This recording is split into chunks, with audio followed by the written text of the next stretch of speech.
Spiritualnost ima moč, da ozdravi in preoblikuje naša življenja, tako da pri svoji spiritualni poti moramo biti pazljivi in začeti počasi. In kot nekdo, ki dela spiritualno vsebino, bolj na čarovništvu, se mi zdi še posebej pomembno, da naredim ta video.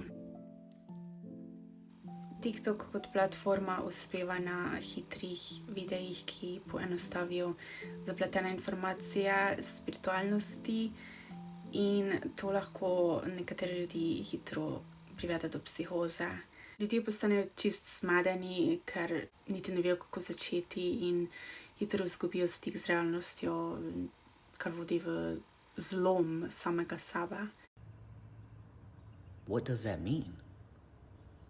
Ni mi všeč ta vzpon spiritualnih gurujev, ker jih večina skama in eni so sami v spiritualni psihozi. Vem, naši možgani imajo ogromno moč, verjamem v epigenetiko, CIA so dobesedno potrdili v svojih dokumentih, da lahko samo z umom premikamo predmete, ampak bom zato verjela vsaki vedeževalki, da lahko govori z duhovi in da vidi prihodnost.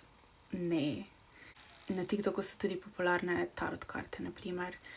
Tarot karte ti ne povejo prihodnosti, ampak ti povejo, v kateri frekvenci si trenutno. Tarot ti pomaga povedati, v kaj trenutno tvoja podzavest verjame, in te potem usmeri v pravo pot.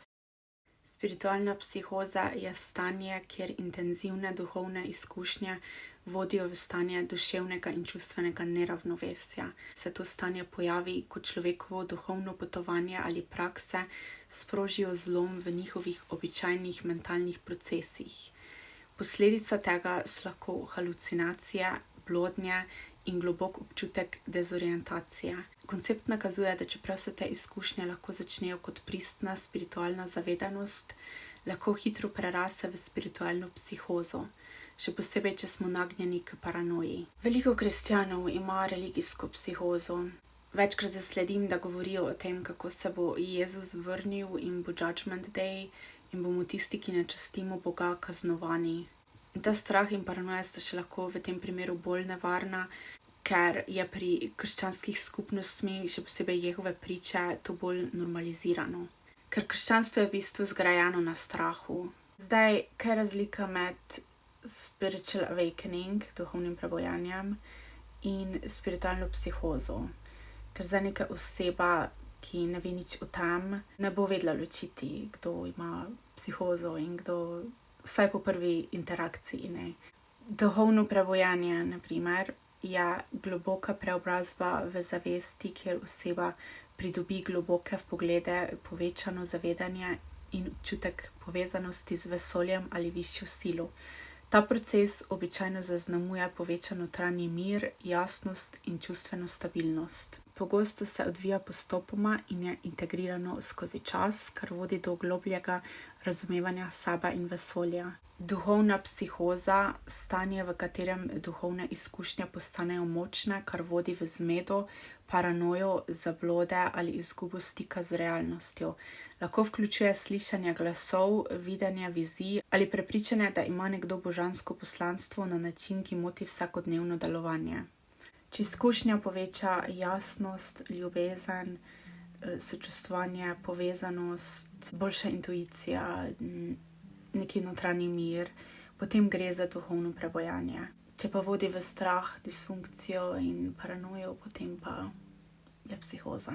Delanje na sebi s pomočjo spiritualnosti je zelo težka pot, ker če bi bilo enostavno, potem bi vsi bili okej. Spiritualnost je sprejemanje in razumevanje svetlobe in tame. Yin in yang.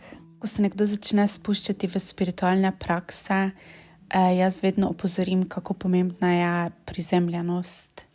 Ostati prizemljen pomeni ohraniti občutek stabilnosti, ravnovesja in prisotnosti v trenutku, ne glede na zunanje okoliščine.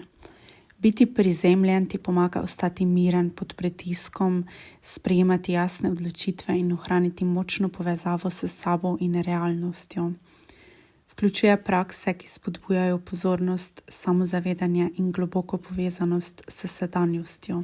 Za prizemljitev svetujem preživljanje časa zunaj v naravi, hodi bos, sedi pod drevesom, telovadi, delaj jogo, jej zdravo, ne uživaj substanc, zaščiti svojo energijo, tako da si postavi meje in reci ne temu, kar ti je neprijetno. Delaj dihalne vaje, meni osebno ful pomaga. Lahko si kupiš tudi črni turmalin, hematit ali dimni kremen. To so kristali, ki ti pomagajo pri prizemljitvi in jih lahko imaš ob sebi, ko meditiraš. Res svetujem, da se izogibate spiritualnim praksam, če še niste bili nikoli na psihoterapijah, nimate nekega samozavedanja o svojih negativnih vzorcih, niste nikoli delali shadow work. Jaz imam ogromno knjig o spiritualnosti in čarovništvu, ampak za začetnike bi svetovala prvo Za manifestacijo od Louise Hay, čist za začetnike. Moč je v tebi, to knjigo mi je v bistvu dala moja babica, ko sem bila majhna, ampak takrat še nisem vedela, o čem se to sploh gre. Ampak me je fasciniralo, ampak nisem razumela vsega, pač logično 9-letni otrok. Tako da moja babica me v bistvu prvo predstavila vsemu temu, zato sem tudi second generational witch. In imam res jaz občutek, da sem jaz tista, da mi je dala to z namenom, da jaz moram prekiniti generacijske travme.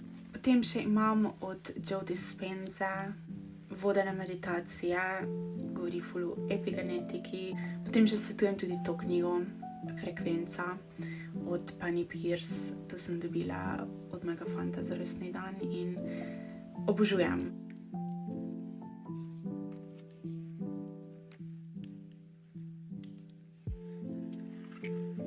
In potem, če se želiš vključiti bolj v čarovništvo, pa svetujem Psychic Witch. Še vedno ena izmed mojih najljubših knjig o čarovništvu.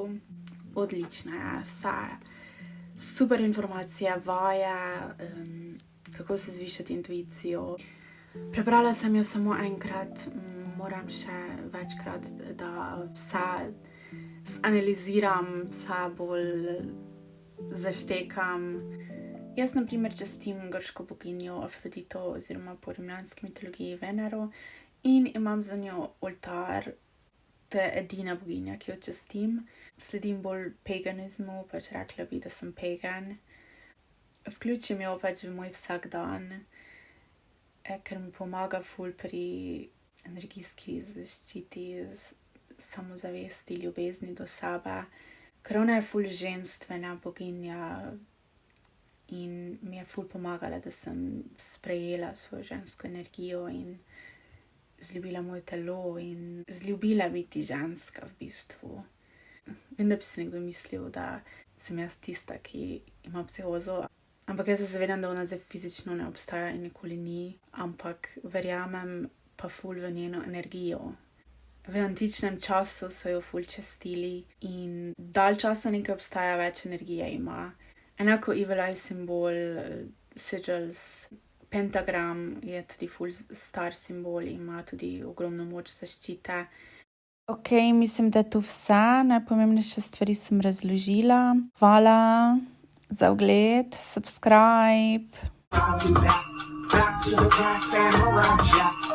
Watch out.